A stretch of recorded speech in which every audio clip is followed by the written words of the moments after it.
मी फार छोटा माणूस आहे, कुठे संभाजी महाराज आणि कुठे मी, हे मी काल देखील सांगितलं. मी फक्त एवढाच एक विषय मांडला की त्यांचा धर्म बदलण्यासाठी छळ केला गेला आणि माझा पक्ष बदलण्यासाठी गेला. याच्यात मी त्यांच्या बरोबरची तुलना करणं हे कधी शक्यच होऊ शकत नाही. मी फार छोटा आहे, अतिशय नगण्य म्हणजे अगदी धुळीच्या कणा एवढा देखील नाही. आणि जाणून बुजून हे करायचं आणि विरोधकांचा आवाज दाबायचा असा प्रयत्न चालू आहे. मात्र राज्यपालांच्या अभिभाषणाबाबत तुम्ही जे वक्तव्य केलं ते सुद्धा मी राज्यपालांच्या अभिभाषणावरती कुठेही चुकीचं मी शब्द जो आहे इंग्रजीत त्याचं मराठीत रूपांतर केलं, त्याचं दुसरा कुठला शब्द असेल तर त्यांनी तो सांगावा. मी माझा शब्द मागेन. अनिल परबांनी माफी मागावी असं म्हणत आहे. अनिल परबांनी माफी मागावी असं म्हणत आहेत. माफी मागायचा प्रश्न येतच नाही. त्याचं कारण असं आहे की संभाजी महाराजांचा अपमान तर माझ्याकडून कधी आयुष्यात होऊच शकत नाही. मी देखील हाडाचा शिवसैनिक आहे. संभाजी महाराज शिवाजी महाराज हे माझं आराध्य दैवत आहे.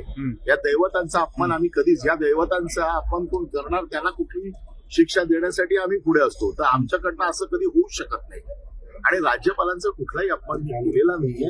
जो शब्द वापरला गेलाय याचं मराठीत काय शब्द आहे त्याचा तो त्यांनी मला सांगावा, मग ते त्याच्यावरती विचार करेल. संभाजी महाराजांचे पाईक म्हणून आंदोलन केलेलं आहे. संभाजी महाराजांचे पाईक म्हणून आंदोलन केलेलं आहे त्यांनी.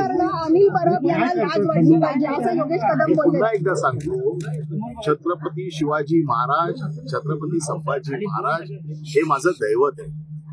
आणि आपल्या दैवताशी कोण स्वतःची तुलना करत नाही हे तरी त्यांना तेवढं कळलं पाहिजे. ज्यांची आम्ही पूजा करतो, ज्यांना आम्ही देव मानतो, अशा सगळ्या दैवतांची आम्ही स्वतःची तुलना करू शकतो का कधी? आणि मी स्वतःची तुलना केलेलीच नाही. मी फक्त एवढंच म्हटलंय, महाराजांचा धर्म बदलण्यासाठी छळ झाला, माझा पक्ष बदलण्यासाठी झाला, याच्यात तुलना कुठे होते? ज्या महापुरुषांवर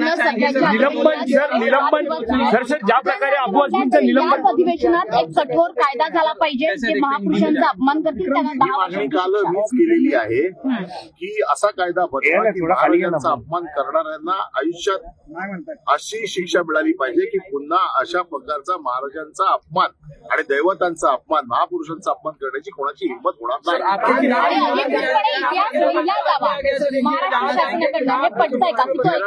आणि सोलापूरकर यांना वाचवण्यासाठी हे पुढे आणलेलं षडयंत्र आहे.